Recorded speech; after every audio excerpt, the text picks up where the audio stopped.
আমাদের হাদিস ভাইদের দাবি হলো ইমাম মুক্তাদি সবার জন্য সূরা ফাতিহা পড়া ফরজ। ইমামের পিছনে সূরা ফাতিহা পড়া লাগবে না, এর সত্যতা জানতে চাই। ইমামের পিছনে সূরা ফাতিহা যদি আপনি না পড়েন, তা আপনার ফাতিহাটা কে পড়ে দিবে? বলে ইমাম পড়লে হয়ে যায়, তো ইমাম তো সানা পড়ে, আপনি পড়েন কেন? ইমাম তো রুকুতে গিয়ে দোয়া পড়ে, আপনি পড়েন কেন? ইমাম তো তাশাহুদ পড়ে, আপনি পড়েন কেন? ইমাম যত দোয়া পড়ে সব দোয়া আমাকে আপনাকে পড়তে হয়, কেননা ইমাম কারো করে দেওয়ার দায়িত্ব নেন না। সহিহ মুসলিমের হাদিসে ইন্নামা জুইলাল ইমামু লিউতাম্মা বিহি, ইমাম নিয়োগ করা হয় ইমামের নেতৃত্ব দেওয়ার জন্য। ইমাম যখন সালাতে দাঁড়ায়, ইজা কাব্বারা ফাকাব্বিরু, ইমাম যখন আল্লাহু আকবার বলে তোমরাও আল্লাহু আকবার বলো, তাহলে ইমাম বললে আমাকেও বলতে হবে। কিন্তু কোরআনের আয়াত যখন কোরআন পড়া হয় তখন মনোযোগ দিয়ে শোনো, চুপ থাকো, মনোযোগ দিয়ে শোনো, চুপ থাকো।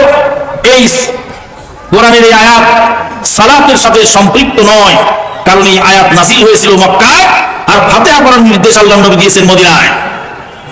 আসসালামু আলাইকুম ওয়া রাহমাতুল্লাহি ওয়া বারাকাতুহু। প্রিয় দর্শক, মিথ্যাচারের একটা সীমা থাকা দরকার।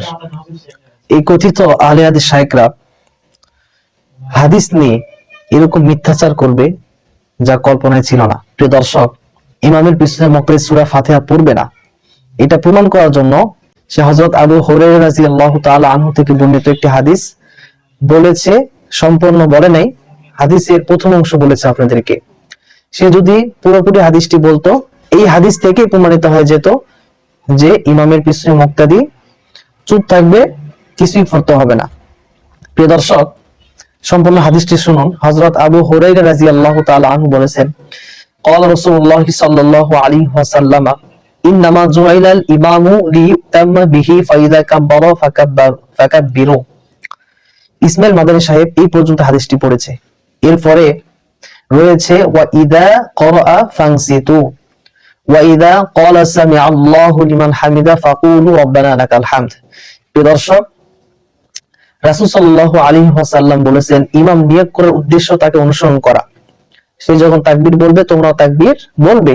এই পর্যন্ত হাদিস পড়েছে। এরপরেই হাদিসে বলা হয়েছে, রাসূল সাল্লাল্লাহু আলাইহি ওয়াসাল্লাম বলেছেন ওয়া ইদা ক্বারা, যখন কোরআন পাঠ করবে, ইমাম যখন কোরআন পাঠ করবে, ফানসিতু, তোমরা নীরব থাকবে।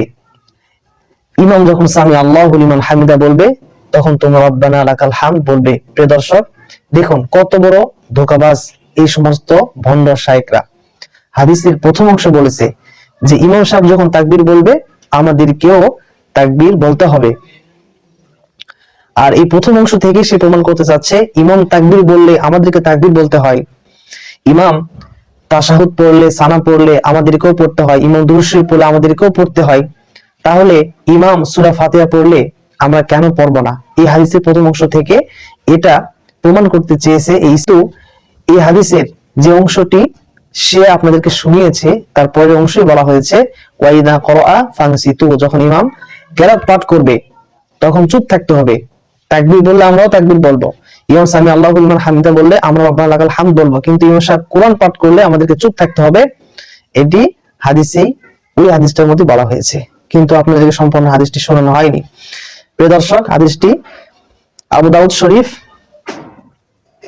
হাদিস নম্বর 604, নাসাই শরীফ হাদিস নম্বর 922 923, ইবনে মাজাহ শরীফ হাদিস নম্বর 886, মুসান্নাফ ইবনে আবি শাইবা হাদিস নম্বর 3820।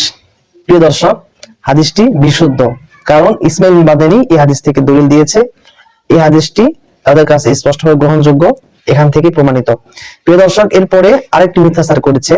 সে বলেছে যে আল্লাহ তাআলা কোরআনে যে বলেছেন ওয়া ইযা কুরিয়াল কুরআনু ফাসতামিউ লাহু ওয়া আনসিতু লাআল্লাকুম তুরহামুন, যখন কোরআন পড়া হয় তখন মনোযোগ দিয়ে শ্রবণ করো এবং চুপ থাকো, লাআল্লাকুম তুরহামুন, যাতে তোমাদের প্রতি রহম করা হয়, করুণা করা হয়। এই যে আয়াত, এই আয়াত সম্পর্কে এই ইসমাইল বিন মাদানী বলেছে যে এই আয়াত নাকি নামাজ সম্পর্ক নয়। নাউযুবিল্লাহ, স্পষ্ট মিথ্যাচার করেছে। প্রথম মিথ্যাচার হচ্ছে হাদিসের প্রথম অংশ বলে পরের অংশ আপনাদেরকে শোনাইনি, আর দ্বিতীয় মিথ্যাচার হচ্ছে এই আয়াত নাকি কোরআন মানে নামাজ সম্পর্কে নয়। প্রিয় দর্শক, আসুন আমরা তাফসীরের কিতাবগুলো থেকে জানবো যে এই আয়াত নামাজ সম্পর্কে কিনা। প্রিয় দর্শক, হযরত ইবনে আব্বাস রাদিয়াল্লাহু তাআলা আনহুর বক্তব্য তাফসীরে তাবারি 9 নম্বর খণ্ড 103 নম্বর পৃষ্ঠায় রয়েছে, এবং তাফসীরে ইবনে কাসিরে 2 নম্বর খণ্ড 28 নম্বর পৃষ্ঠায় এইভাবে উদ্ধৃত হয়েছে, ওয়া ইযা কুরিয়াল কুরআনু ফাসতামিউ লাহু ওয়া আনসিতু লাআল্লাকুম তুরহামুন, ইয়ানি ফিস সালাতিল মাফরুদাতি। প্রিয় দর্শক, যে যখন কোরআন পড়া হয় তখন তোমরা মনোযোগ দিয়ে শ্রবণ করো এবং চুপ থাকো, যাতে তোমাদের উপর রহম করা হয়। ইয়ানি ফিস সালাতিল মাফরুদা, অর্থাৎ ফরজ নামাজে। তো তাফসীর আব্বাস সহ তাফসীর ইবনে কাসির আমরা পেলাম যে আয়াতটি নামাজ সম্পর্কে, আর ইসমাইল বিন মাদানী বলতেছে নামাজ সম্পর্কে নয়, সে স্পষ্ট মিথ্যাচার করেছে। প্রিয় দর্শক, এরপরে ইমাম আহমদ ইবনু হাম্বল রাহমাতুল্লাহি আলাইহি তিনি বলেছেন, আজমাউন নাসি আলা আন হাযিহিল আয়া ফিস সালাতি, যে এই বিষয়ে সকলেই একমত যে উক্ত আয়াত এটা নামাজ সম্পর্কে নাযিল হয়েছে। মাসাইল আহমদ লি আবি দাউদ পৃষ্ঠা নম্বর 48। প্রিয় দর্শক, তাফসীর ইবনে আব্বাস, তাফসীর ইবনে কাসির স্পষ্টভাবে এসেছে যে ওয়া ইযা কুরিয়াল কুরআন ফাসতামিউ লাহু ওয়া আনসিতু লাআল্লাকুম তুরহামুন, এই আয়াত হচ্ছে নামাজ সম্পর্কে, অর্থাৎ নামাজে ইমামের পিছনে চুপ থাকতে হবে এবং কেরাত শ্রবণ করতে হবে, যাতে করে আমাদের উপরে রহমত করুণা নাজিল হয়। আর এই শাইখ বলতেছে যে এটা নামাজ সম্পর্কে আয়াত নয়, নাউযুবিল্লাহি মিন যালিক। প্রিয় দর্শক, এইভাবে মিথ্যাচার করে আপনাদেরকে পথভ্রষ্ট করে এই সমস্ত ভণ্ড শাইখরা, এদের থেকে আপনারা দূরে থাকবেন, উলামায়ে হক, উলামায়ে দেওবন্দির সাথে থাকবেন। আসসালামু আলাইকুম ওয়া রাহমাতুল্লাহি ওয়া বারাকাতুহু।